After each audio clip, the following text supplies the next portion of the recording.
Hello and welcome back. Guess what? Today we're going to play more PLC IO Sim. Pick up from where we left off. Number 27.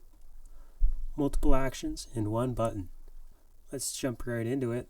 But before we do, smash like and subscribe. Design a program to control a stack light using a push button. The push button should perform multiple functions depending on whether it is pressed momentarily or held. Pressing the button momentarily should energize each light one at a time. Pressing and holding PB1 should energize each light in 2-second intervals. And pressing and holding the button for more than 10 seconds should cause all the lights to flash at 0.5 Hertz.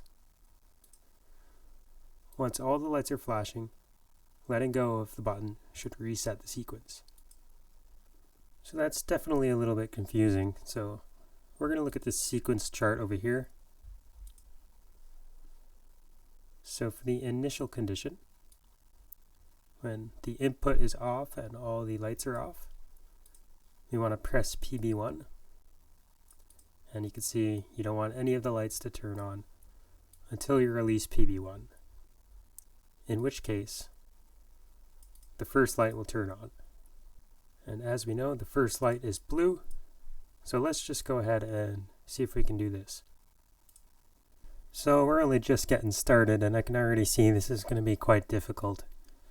So for our first challenge, we have to make the light turn on when we release the push button instead of when we press it.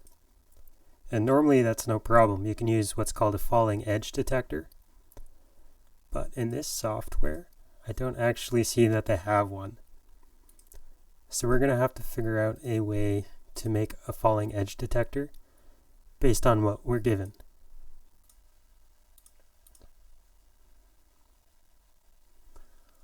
Okay, so I found a clever way to do this, to make a falling edge detector. I have my push button number 1 feeding an off delay timer, a T off. And I have my lights being supplied by the TT bit. Now the TT bit is the timer timing bit, and it's tied to timer number 1 here. And what the timer timing bit does is it equals 1 as long as the clock is ticking on the timer. Now for an off delay timer, the clock only starts ticking when it loses its input signal because it's an off delay timer. You want it to turn off a certain amount of time after you give it the command. So the TT bit turns on as soon as you turn off the timer because that's when the timer starts timing. And if you watch this, when I push the button, nothing actually happens to the lights or anything because the timer's not actually timing yet. But if I release the button, you see I get a quick pulse from the timer timing bit and all the lights turn on for a sec. And I just have the preset set to 250 milliseconds. I could go longer if I wanted. I couldn't really go much shorter though, because that wasn't enough time for the timer timing bit to actually register anything.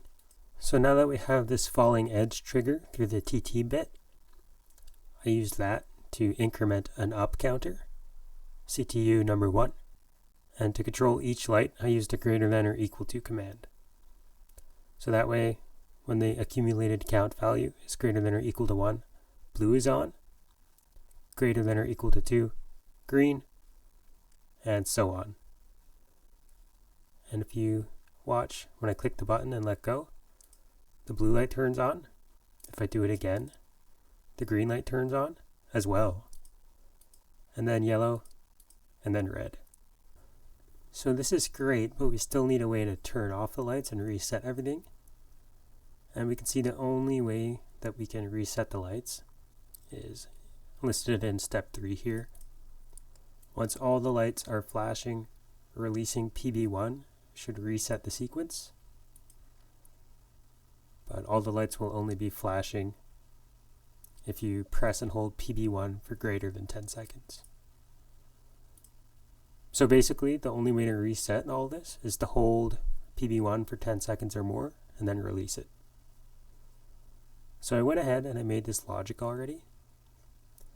You could see our lights are all on. And if we just keep clicking, nothing happens. So here's the logic. I had PB1 feeding a 10-second on delay timer, so that when you press PB1 for 10 seconds, so we'll wait for ACC here to hit 10, this timer 2 done bit will cause this bit to latch. And this bit I just created and named it bit. I found that I needed to use it. So we have this bit that latches after 10 seconds.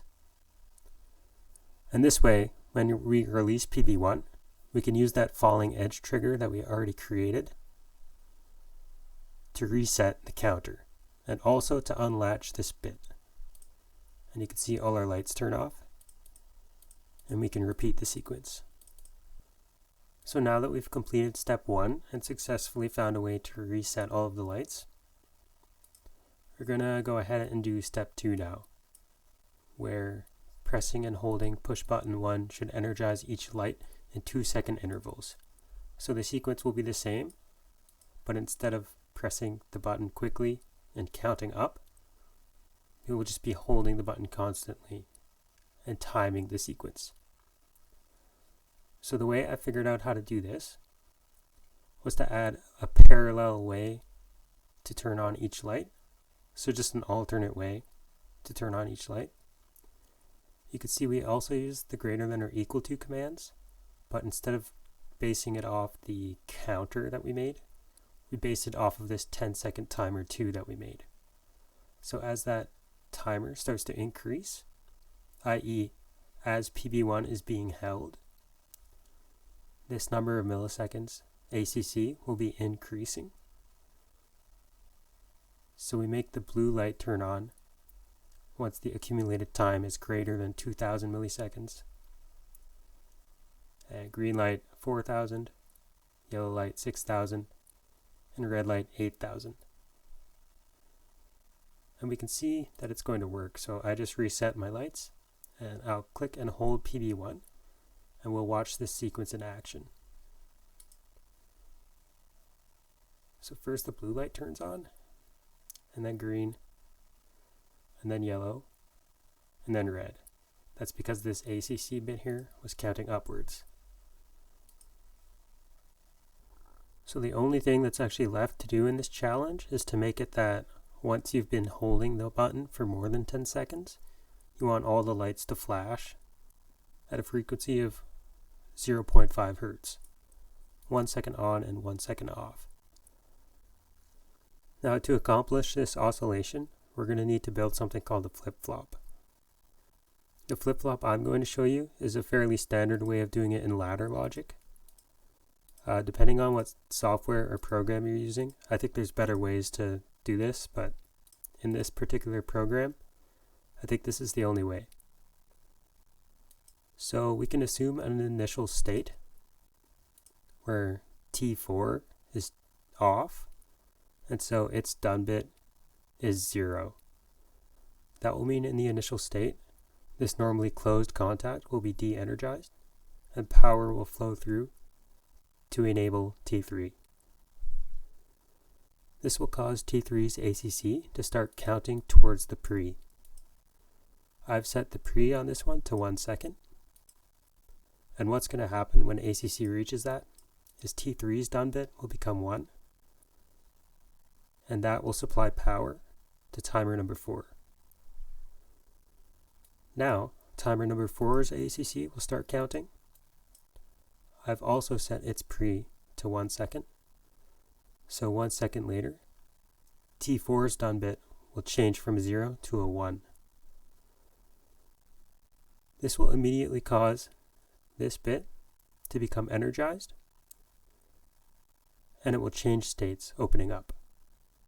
This will immediately de-energize T3, which will in turn immediately turn T3's done bit back to a 0, which will immediately disable T4 and also turn its done bit into a 0. This will bring us back to the initial state, where this normally closed contact is again de-energized. This cycle will keep repeating itself indefinitely. So let's run the program and watch what's happening with these timers. On the left here I have the table, and I want us to pay attention to the TT bits. Remember, that's the timer timing. And you can see that each timer counts for 1 second at a time. And this TT bit is where we're going to get our 1 second on-off oscillation. So now that we have our flip-flop, all I need to do is create another alternate way to turn on all of the lights. So you can see I made a new parallel branch. And look at this T4 bit that is oscillating on and off at all times. This is the output of our flip-flop. So this way, only when timer number 2, the 10-second timer, finishes counting, then this flip-flop signal will make it to our lamps. And I've set it up the exact same on each lamp. So let's turn on our light. You'll see blue comes on, 2 seconds later we get green, and then yellow, and then red. And as soon as we get them all, this T2 done bit completes and all the lights start to flash. And I think that's exactly what they're asking for. You'll notice I also had to change this middle branch for all of them. And that's because I had it so that the lights would be on if the timer 2 ACC was greater than or equal to a certain value. But the problem was that was just tying these lights and keeping them all on after 10 seconds. So I put a negated timer 2 done bit here so that when timer 2 finishes counting, it just disables these branches so that the lights are actually able to flash. And the only other thing I had to change was that when timer 2 accumulated value is greater than or equal to 10,000, the counter number 1 will reset. This way, if you just want to click 1, 2, 3, 4 times and then wait for the flashing, this way it will actually start flashing. I also had the problem before where they would never start flashing because counter 1 never became reset, and they were always turning on through this top branch. Okay, that definitely was the hardest one we've done yet in this whole series. So that's going to take up the whole video. I hope you liked it. Thanks for watching.